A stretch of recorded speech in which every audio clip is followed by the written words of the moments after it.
ಓಂ ಶ್ರೀ ಕೊಲ್ಲೂರು ಮೂಕಾಂಬಿಕಾಯ ನಮಃ. ವೀಕ್ಷಕರೇ ನಮಸ್ಕಾರ, ನಾನು ನಿಮ್ಮ ತಾಂತ್ರಿಕ ಎಂಪಿ ನಾಯಕ. ಇಂದಿನ ಸಂಚಿಕೆಯಲ್ಲಿ ಯುಗಾದಿ ಹಬ್ಬದ ರಾಶಿ ಭವಿಷ್ಯದ ಬಗ್ಗೆ ನಾನು ಈ ಒಂದು ವಿಡಿಯೋದಲ್ಲಿ ತಿಳಿಸ್ಕೊಡ್ತಾ ಇದ್ದೇನೆ.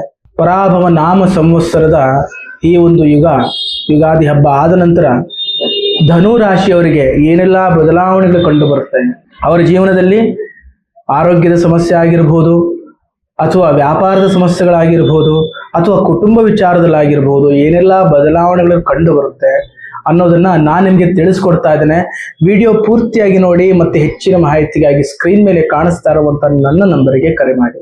ವೀಕ್ಷಕರೇ, ಧನು ರಾಶಿಯ ಜನರು ಈ ಒಂದು ಯುಗಾದಿ ಹಬ್ಬ ಆದ ನಂತರ ಅಂದ್ರೆ ಈ ಒಂದು ವರ್ಷದಲ್ಲಿ ಅವರ ಆದಾಯ ಅನ್ನುವಂಥದ್ದು ಅತಿಯಾಗಿ ಒಳ್ಳೆ ರೀತಿಯಾದಂತಹ ಆದಾಯ ಅವರಿಗೆ ಸಿಗ್ತದೆ. ಅವ್ರು ಮಾಡ್ತಾ ಇರುವಂಥ ಬಿಸ್ನೆಸ್ ಆಗಿರ್ಬೋದು, ವ್ಯವಹಾರ ಆಗಿರ್ಬೋದು, ವ್ಯಾಪಾರ ಆಗಿರ್ಬೋದು, ಇದರಿಂದ ಅವರ ಆದಾಯದಲ್ಲಿ ಏರಿಕೆ ಅನ್ನುವಂಥದ್ದು ಈ ಒಂದು ಧನು ರಾಶಿಯ ಜನರಿಗೆ ಬರ್ತದೆ.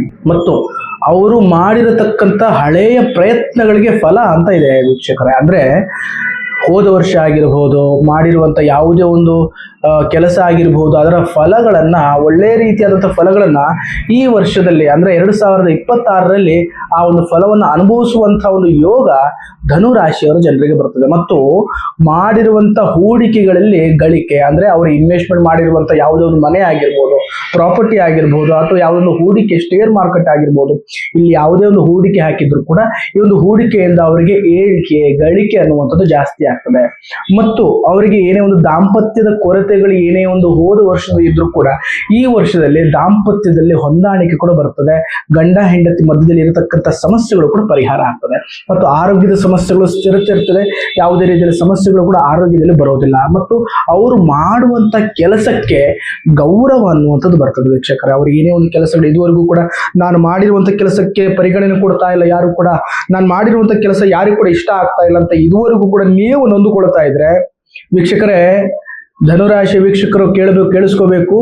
ಇವರಿಗೆ ಗೌರವ ಅನ್ನುವಂಥದ್ದು, ಮಾನ್ಯತೆ ಅನ್ನುವಂಥದ್ದು, ಪರಿಗಣನೆ ಅನ್ನುವಂಥದ್ದು ಸಿಗ್ತದೆ ಈ ಒಂದು ವರ್ಷದಲ್ಲಿ ಅಂದ್ರೆ 2026ರಲ್ಲಿ.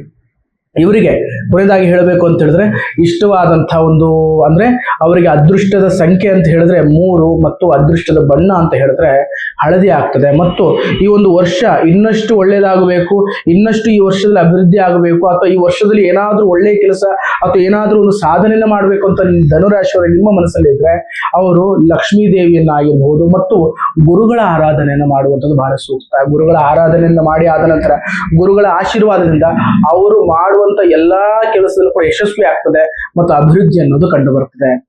ಹಾಗಾದ್ರೆ ವೀಕ್ಷಕರೇ, ಈ ಒಂದು ವಿಡಿಯೋ ನಿಮಗೆ ಇಷ್ಟವಾದಲ್ಲಿ ಲೈಕ್ ಮಾಡಿ, ಶೇರ್ ಮಾಡಿ ಮತ್ತು ನನ್ನ ಚಾನೆಲ್ನ ಸಬ್ಸ್ಕ್ರೈಬ್ ಮಾಡಿ. ನಮಸ್ಕಾರ.